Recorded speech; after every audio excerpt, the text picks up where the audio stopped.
Buenas tardes, oyentes de Cadena Joven, bienvenidos a Línea Europa, les habla Miguel Latanet. Como saben ustedes, desde el día 1 de enero está en vigor el Acuerdo de Comercio y Cooperación por el que se rigen ya las relaciones entre la Unión Europea y el Reino Unido, país que, no siendo Estado miembro ya de la Unión Europea, continuará siendo un socio preferente a través de ese acuerdo y un aliado en la OTAN. Como saben también, los gobiernos de España, Gibraltar y el Reino Unido anunciaron en la víspera del Año Nuevo un principio de acuerdo para proponer a la Unión Europea un tratado sobre Gibraltar, toda vez que Gibraltar no está incluida en el acuerdo general, un acuerdo que sea compatible con la legislación de la Unión Europea y con sus intereses, intereses que en el caso de Gibraltar pues básicamente son tres. Su prosperidad económica, la Unión Europea pues tiene interés en que Gibraltar sea próspera, promover las buenas relaciones entre Gibraltar y España y la protección de los derechos de los ciudadanos UE que viven y trabajan en esta zona. El futuro tratado sobre Gibraltar, cuya firma se prevé tenga lugar dentro de 6 meses, incluirá, lógicamente, temas que son específicos del Peñón, pero en aquellos temas que no lo sean, en temas generales, la referencia será el Acuerdo de Comercio y Cooperación entre la Unión Europea y el Reino Unido, en tanto que Gibraltar es un territorio de cuyas relaciones exteriores hasta ahora se ha venido ocupando el Reino Unido. Por otra parte, como estamos viendo, el Brexit, aún entrañando cambios importantes, está produciéndose hasta ahora sin grandes problemas, de una forma bastante fluida en toda Europa, prácticamente tan solo algunos retrasos en el cruce del Canal de la Mancha, del mismo modo que tampoco está habiendo problemas aquí en el cruce de la frontera. Esta ausencia de problemas se debe, por un lado, a la aplicación provisional del Acuerdo de Comercio y Cooperación entre la Unión Europea y el Reino Unido, y por el otro, el de aquí al acuerdo entre los gobiernos de España, Gibraltar y el Reino Unido en este sentido. En el caso general, el del acuerdo entre la Unión Europea y el Reino Unido, pues el acuerdo se aplica provisionalmente a propuesta de la Comisión Europea como medida excepcional para evitar la crisis de un Brexit duro provocada por el retraso en las negociaciones. Sin embargo, el acuerdo tiene que ser ratificado por las instituciones de ambas partes, en el caso de la UE, por el Parlamento Europeo y por el Consejo. Ya ha comenzado el proceso de ratificación del acuerdo general, que como les decía previsiblemente servirá de referencia donde no llegue el tratado sobre Gibraltar, con el texto siendo sometido al escrutinio del Parlamento Europeo. Ayer se celebró una sesión conjunta de las Comisiones de Asuntos Exteriores y Comercio Internacional en la que la señora Clara Martínez Alberola, jefa adjunta del grupo negociador de las relaciones con el Reino Unido, expuso las líneas generales del acuerdo. Empezamos escuchando las declaraciones de los presidentes de las Comisiones de Exteriores y Comercio Internacional, David McAllister y Bert Lang. Gracias al Servicio de Traducción del Parlamento Europeo. Me gustaría destacar 3 puntos principales. En primer lugar, la Unión Europea y el Reino Unido acordaron aplicar provisionalmente el acuerdo a partir del 1 de enero de este mismo año 2021. La aplicación provisional cesará el 28 de febrero de 2021 o otra fecha tal cual el Consejo de Partenariado lo decida. Y esto necesita ser una excepción única, teniendo en cuenta las circunstancias específicas únicas y particulares de este momento. Sin una aplicación provisional hubiera habido una disrupción enorme para los ciudadanos y las empresas.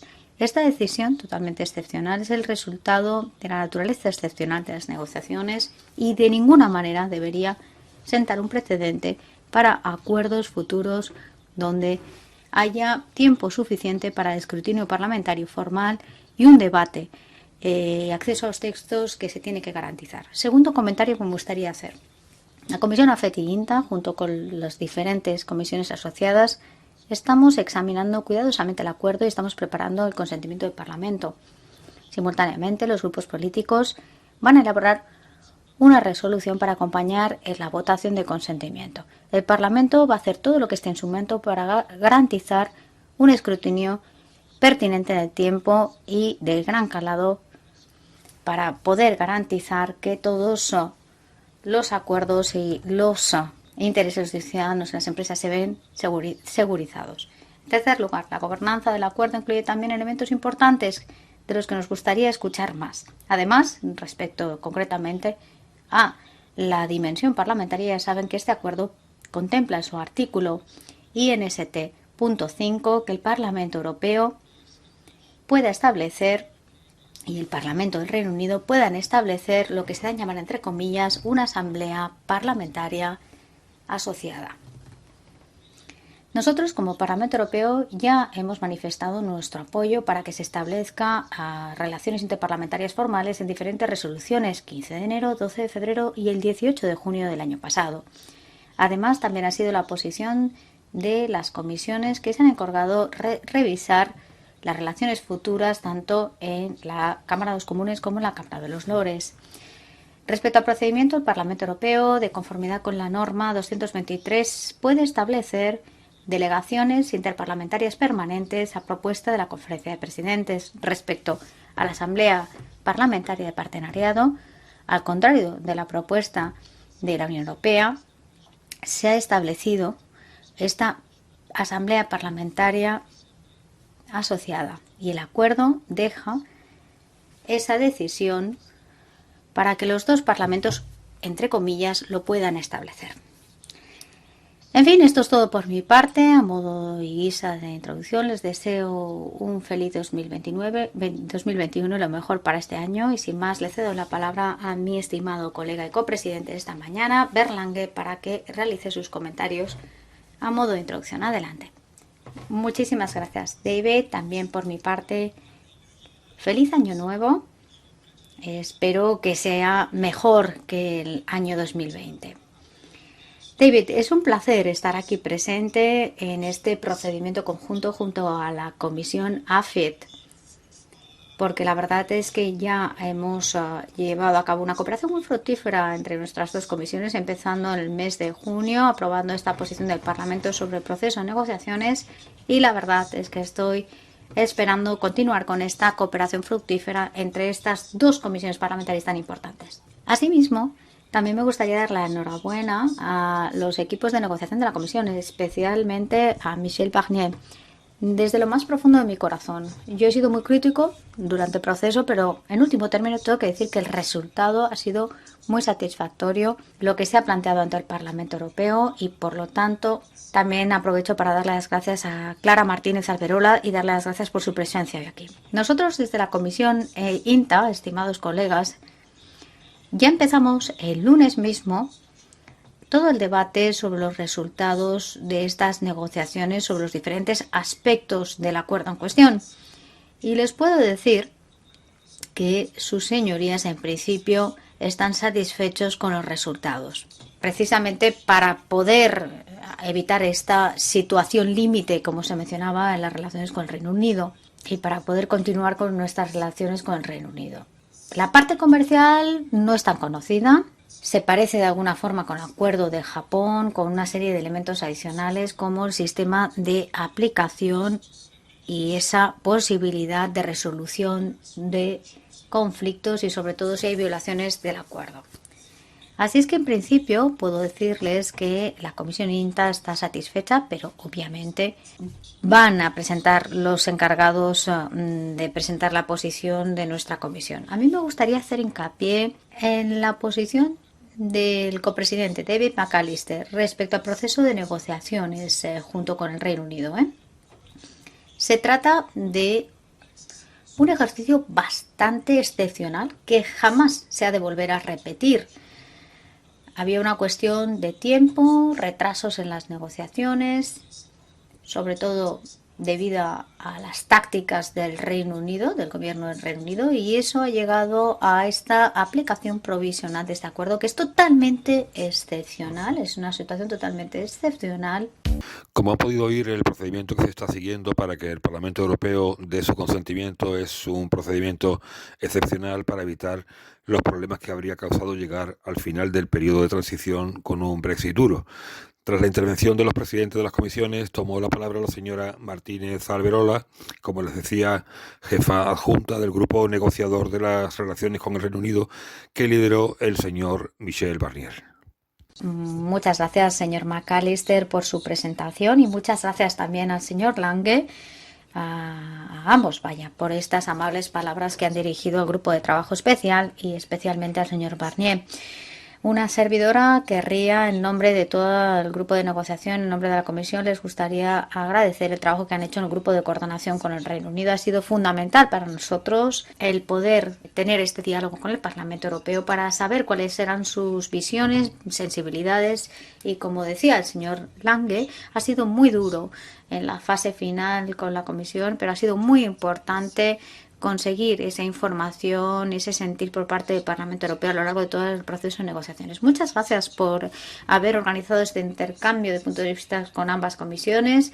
Se trata de algo muy importante para nosotros como comisión, el que la Comisión pueda intervenir junto con el Parlamento para preparar ese camino de elaboración y examen del acuerdo, y espero que podamos celebrar un buen intercambio de puntos de vista. Ya ha habido diferentes intercambios de punto de vista esta misma semana, la semana anterior, con el resto de comisiones del Parlamento Europeo. Es algo necesario, como lo decía el señor Barnier desde un principio, toda la comisión está a disposición del Parlamento Europeo para estar aquí presentes, darles explicaciones y ofrecerles todos los detalles de este acuerdo tan importante. Como decían ustedes, se trata de un acuerdo que es totalmente excepcional. El proceso ha sido totalmente excepcional. Las negociaciones también se han dado en un periodo muy breve de tiempo, y al mismo tiempo el acuerdo que tenemos ahora sobre el tapete es muy amplio, completo, y además establece toda una serie de partes que no tienen precedentes y establecen una política comercial justa y adecuada. Hemos incluido todas las partes que creíamos que se tenían que cubrir en el acuerdo. Es algo en lo que insistíamos desde el principio con el Reino Unido, incluir lo máximo posible, a dos excepciones que luego se pueden explicar por una cuestión de base jurídica, y que son las siguientes: la cooperación civil y militar y el intercambio de información clasificada, que son dos acuerdos diferentes en lo que se da en llamar el acuerdo de cooperación y desarrollo. Este acuerdo, como decía el señor McAllister,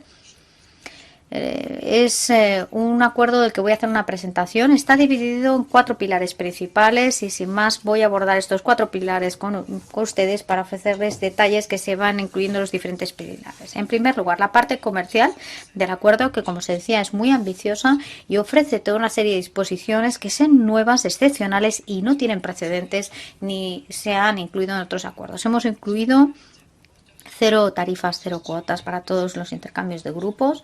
Esto desde el principio era la oferta que había hecho la Unión Europea a la contraparte del Reino Unido. Durante todas las negociaciones se basaban en este aspecto y este principio fundamental. Como decía, no tiene precedentes en ningún otro tipo de acuerdos entre todas las economías avanzadas, pero para poderse beneficiar de asuntos de aranceles preferenciales tenían que cumplir las normas de orígenes que se habían contemplado en el acuerdo, que exige básicamente que esas mercancías se tienen que producir en la Unión Europea o en el Reino Unido.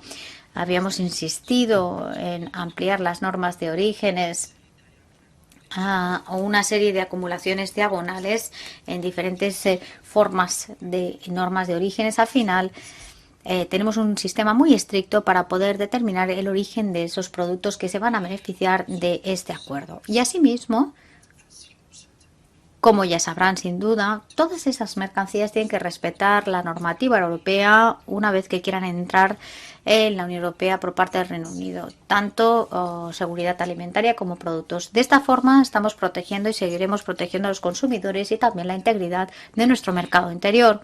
Obviamente la parte comercial no solo cubre mercancías, también servicios e inversiones, también comercio digital, servicios marítimos, propiedad intelectual, licitaciones públicas y pymes. Se trata de una parte muy importante del acuerdo que se ha negociado dentro de este apartado de servicios e inversiones.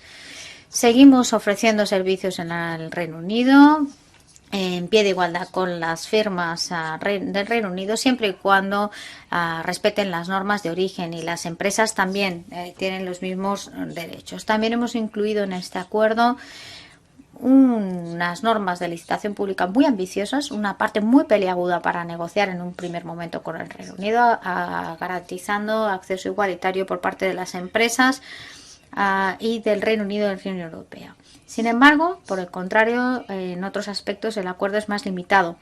Ofrecemos ese acceso al mercado que estará regulado principalmente por nuestras decisiones equivalentes unilaterales, y también hemos insistido para que el Reino Unido condicione el proceso de equivalencia, incluyendo toda una serie de disposiciones en los acuerdos. Sí que hemos acordado, a través de una declaración conjunta, el crear lo que damos en llamar un memorándum de entendimiento para poder ofrecer toda una serie de mecanismos para poder cooperar en asuntos que tienen que ver con servicios financieros. Pero esta cooperación de ninguna forma interferirá en nuestro proceso interno de decisiones de equivalencia. Y bueno, otra parte muy importante de las negociaciones, como saben, este acuerdo tan ambicioso de comercio garantiza que va a competirse en pie de igualdad Reino Unido, Unión Europea, a través de las disposiciones de equidad, así se han denominado en el acuerdo, garantizando que haya altos grados de protección que ya se aplican y que se van a aplicar hasta el 31 de diciembre entre la Unión Europea y Reino Unido en ese periodo transitorio para que se respeten en el futuro, según la obligación de no regresión para cuestiones sociales, medioambientales, protección de los trabajadores y transparencia fiscal. Y además, para garantizar que estas disposiciones, que este nivel de equidad se mantiene en el futuro a largo plazo, se ha previsto en el acuerdo la posibilidad de que las partes adopten medidas unilaterales proporcionadas si en un futuro se producen divergencias de reglamentación importantes que tengan un impacto material sobre el comercio, según las medidas de reequilibrio que están a disposición de ambas partes y que se activarían en caso de que, como digo, las condiciones ya no se respeten y no se garantice el nivel de equidad. Este tipo de medidas a adoptar pues serían aranceles y contingentes para según qué productos industriales.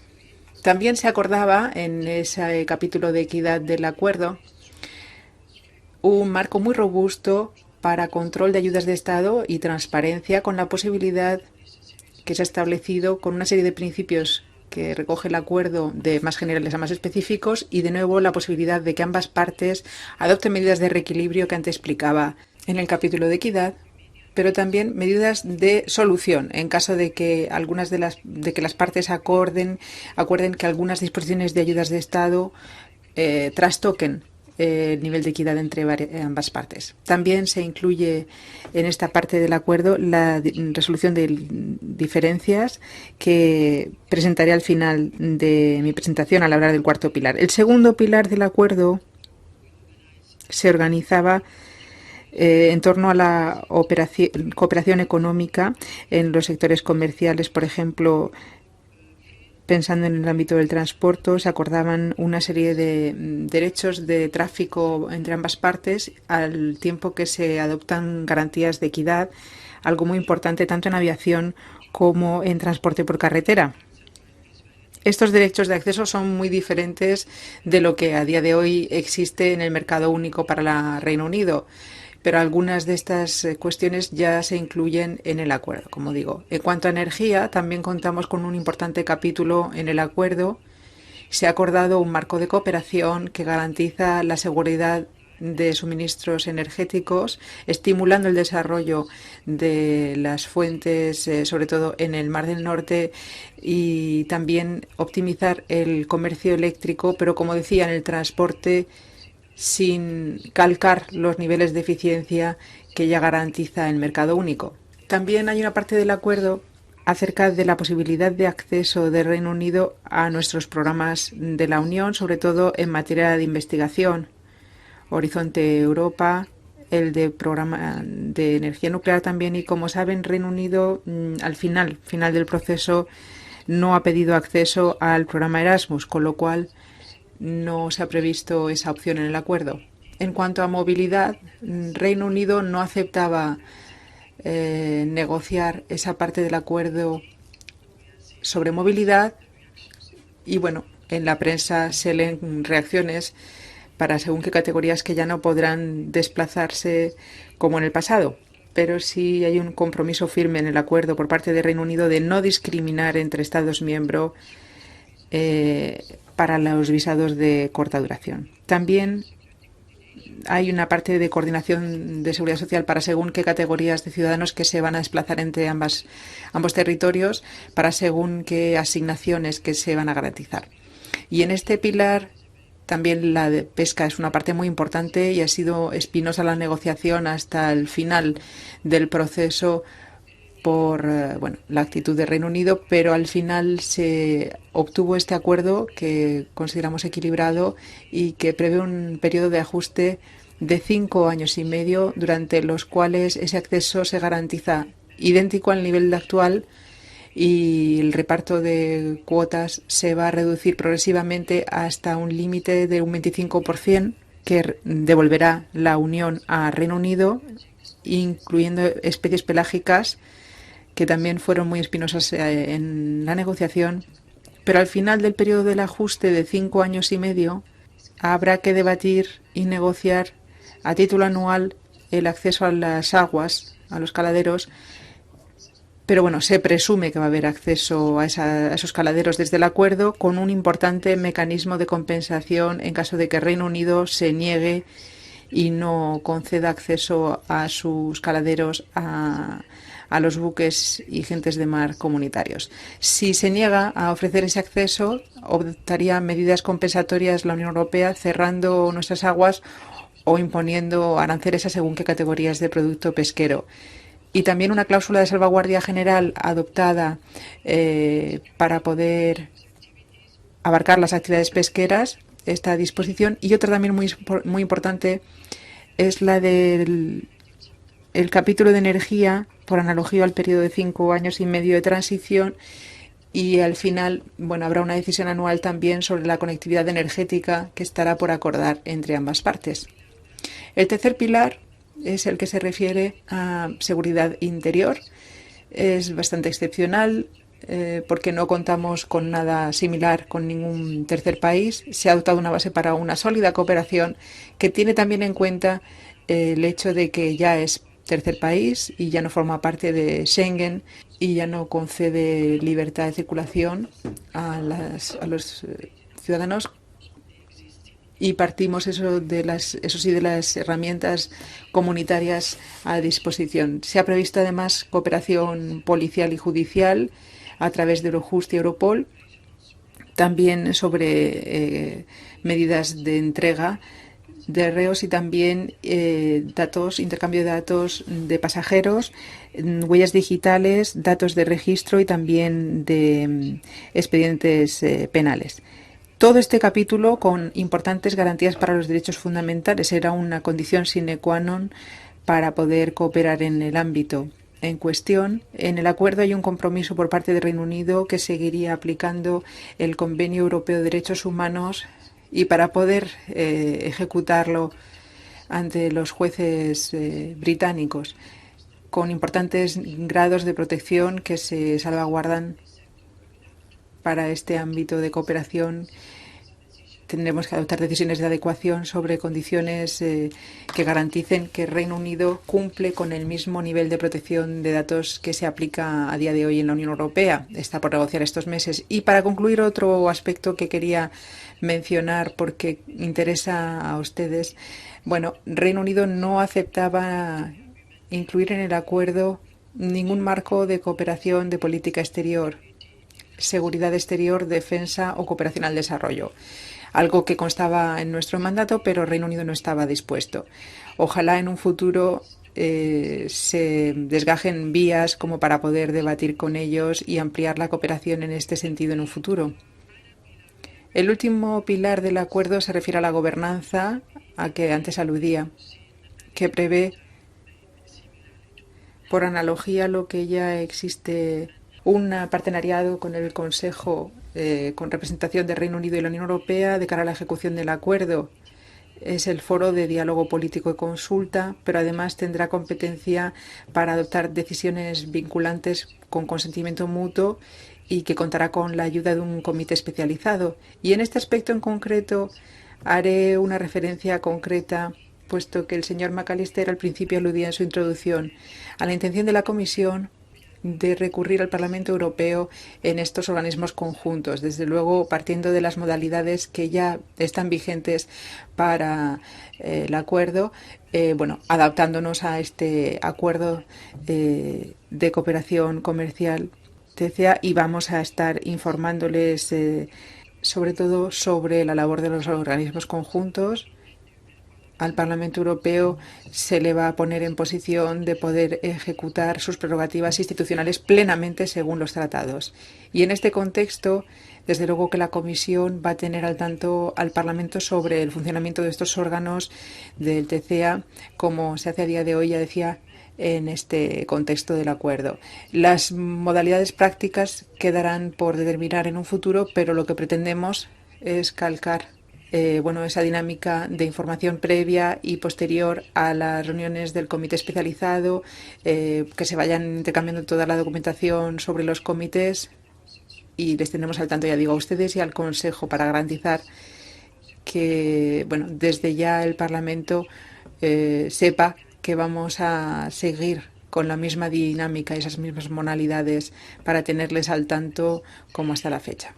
La parte de gobernanza del acuerdo, además, contempla disposiciones importantes sobre el mecanismo de solución de diferencias transversal, con tribunales independientes también, que resolverán las posibles diferencias que surjan al aplicar el acuerdo, y serán tribunales competentes para poder adoptar medidas vinculantes. Hay además un mecanismo de ejecución muy robusto para que no se pueda impedir el acceso de mercado a través de aranceles.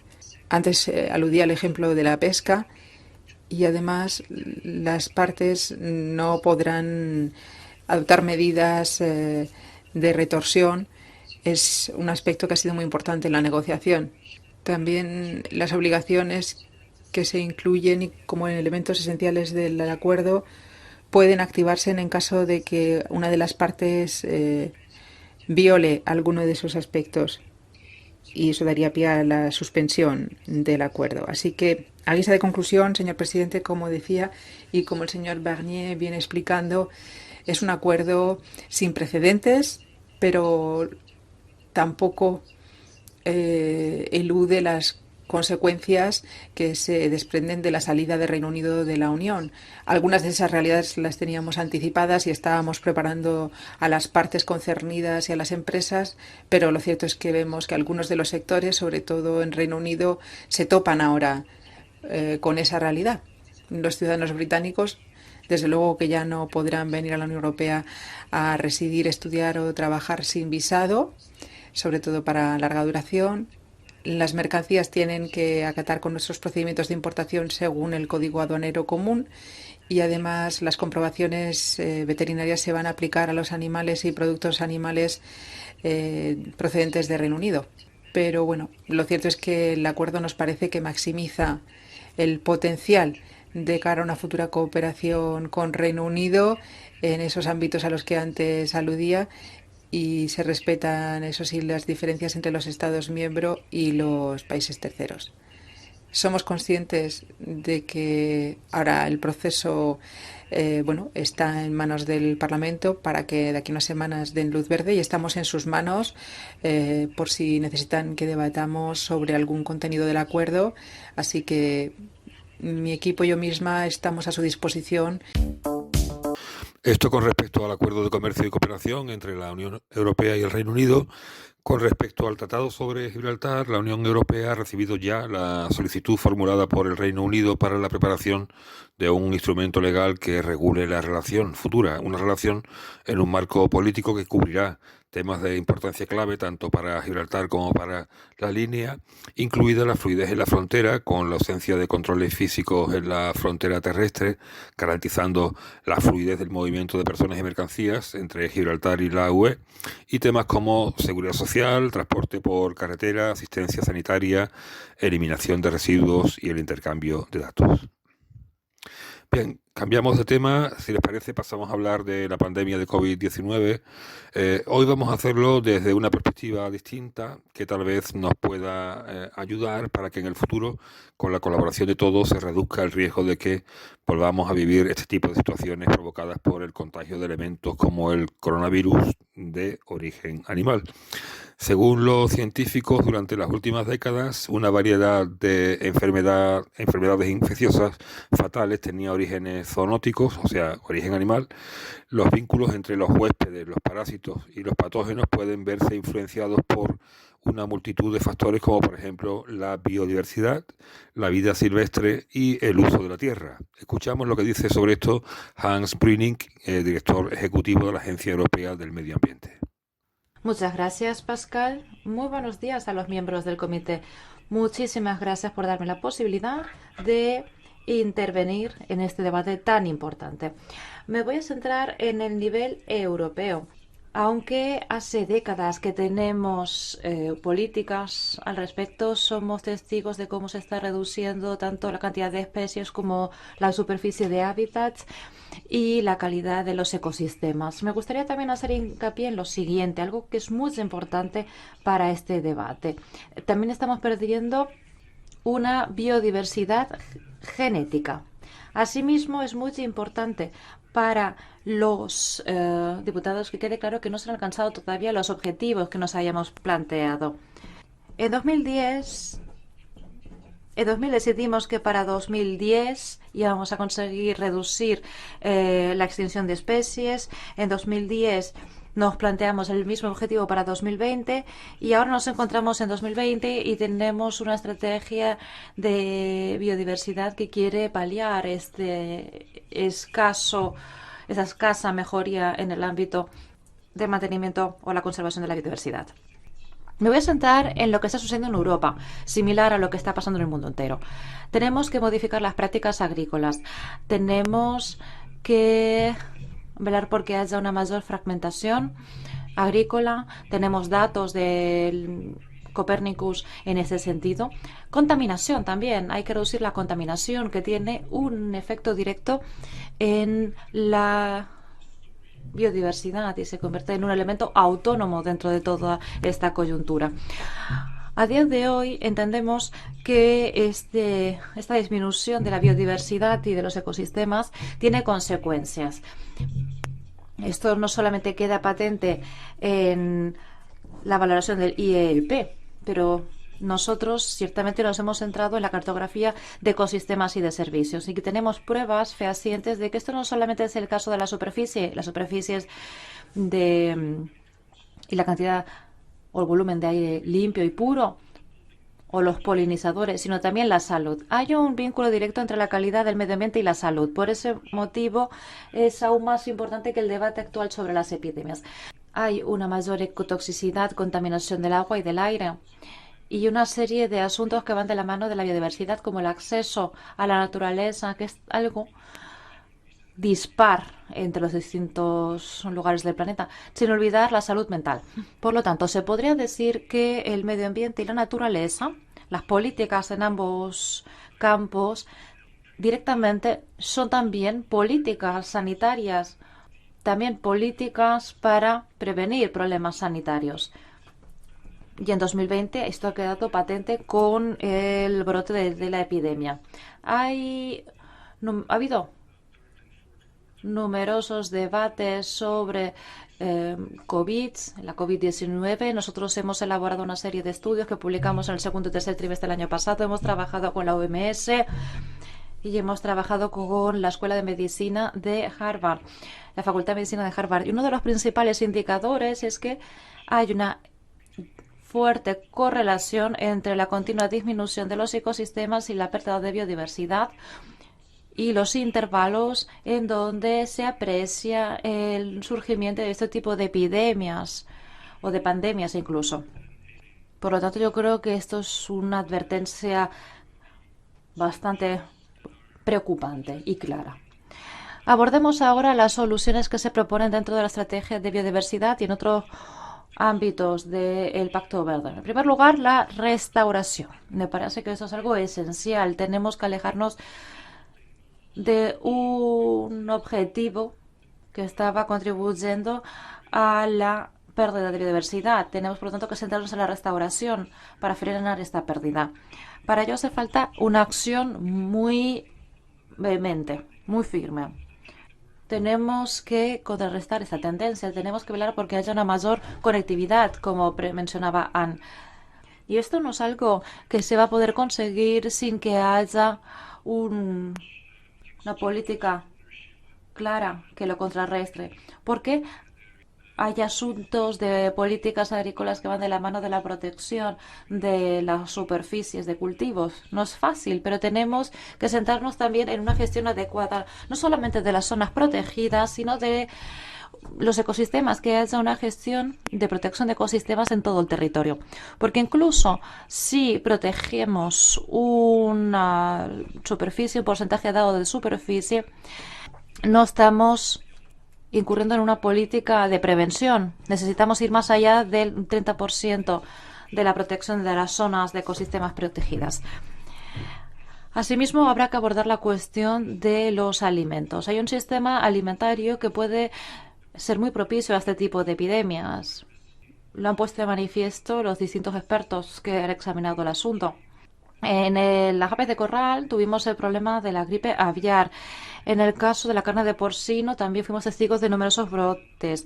En el caso de la carne de bovino tuvimos el problema de la epidemia de las vacas locas. Y esto se debe a una serie de prácticas que no son naturales. La forma en que se asignan a estos animales no es natural, sin olvidar la medicación y los fármacos que se utilizan, que también están atacando, poniendo en peligro la resistencia natural de estos sistemas. Los monocultivos también tienen su parte de culpa dentro de la agricultura terrestre, el uso de fertilizantes químicos, etcétera. Y nosotros ahora entendemos que todo esto también produce un mayor riesgo de zoonosis, que salten las enfermedades entre especies. Por lo tanto, hemos creado una serie de circunstancias que son ideales para la proliferación de virus. Conviene también señalar la importancia de la dimensión externa. Los monocultivos que nutren la cadena alimenticia de Europa y conduce a la marginalización de la gente menos favorecida en países de desarrollo y, en última instancia, conduce a una serie de prácticas que no son naturales. No olvidemos tampoco el vínculo entre el Pacto Verde y la salud en el sistema alimenticio dentro de la estrategia de la granja a la mesa. Estamos trabajando dentro del marco One Planet, One Health, un planeta, una salud, en Estocolmo, para que se pueda elaborar un observatorio de lucha contra el cambio climático. Las agencias no son quienes tienen que presentar políticas, pero yo creo que hay motivos importantes a favor de un observatorio.